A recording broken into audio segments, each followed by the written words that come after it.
When you are a employee, you typically fall into one of two categories. One is a hourly wage earner, in which you get paid an hourly rate and for the hours you worked in a particular week. The second would be a salaried employee, in which you get paid an annual salary.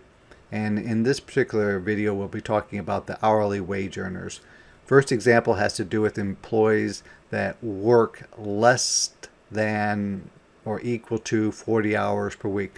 So if you worked exactly 40 hours, you would use this formula. If you worked 38 or 32 or 12, you'd use this particular example.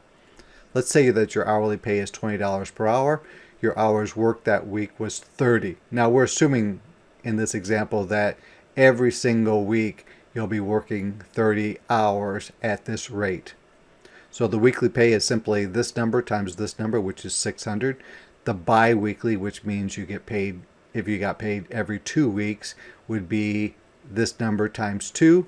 And your annual pay would be equal to this number times 52 weeks, which would be 31,200. In this example, we're going to introduce the element of overtime, which is hours over 40 hours per week. Working over 40 hours in a week entitles you to 1.5 times your hourly pay for those hours over 40. In this example, we will also assume that the weekly hours worked remains unchanged. So we're assuming that every single week for the year you'll work 46 hours out each week at a rate of $20 per hour. To calculate your regular pay, we just take your $20 per hour times 40 hours.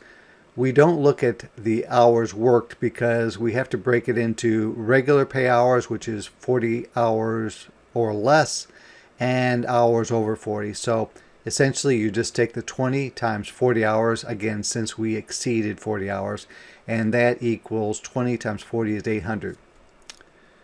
Overtime hours are hours above 40. In this case, we are 6 hours above 40, so it's eligible for 6 hours of overtime pay.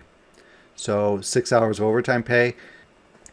So overtime pay is your overtime hours, which is 6, times 1.5, which is a premium that you get for working more than 40 hours, times your regular pay of 20.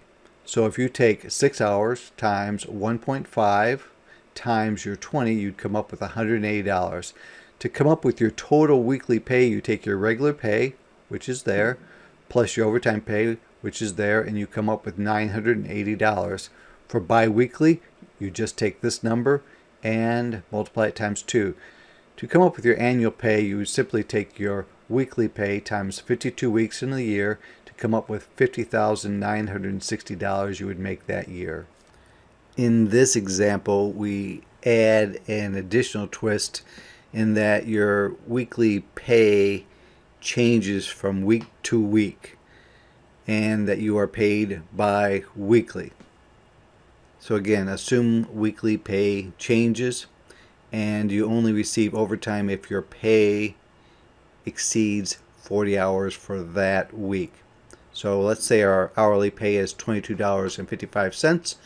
The hours that you worked the first week is 38 hours, not eligible for overtime. Hours worked second week, 45 hours. You are eligible for overtime. And please note that if you add these two together, you end up with more than 80 hours. And even though you have more than 80 hours for 2 weeks, it applies on a week-by-week basis. So we look at week 1 regular pay, which is your pay times your hours. The reason we use the hours worked is because it's less than 40. So 38 hours times $22.55 is $856.90. If you look at your hours above 40 for week 1, you have none, so it's 0 hours. So therefore you have no overtime pay. So your total week 1 pay is simply $856.90 as it is here.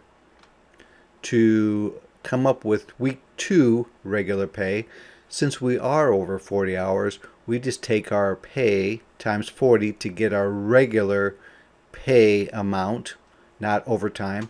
And so that ends up being 40 hours times $22.55, and that comes out to be $902. For week 2 overtime hours, the hours above 40 is 5. Our week 2 overtime pay is our overtime hours, which is 5, times our 1.5 premium for working more than 40 hours, times our pay of $22.55. That comes out to be $169.13. To arrive at our total week 2 pay, we just take our regular pay plus our overtime pay, which is this number plus this number, to come up with this number. And finally, to come up with our bi-weekly pay, we add our total week 1 pay plus our total week 2 pay to come up with this number.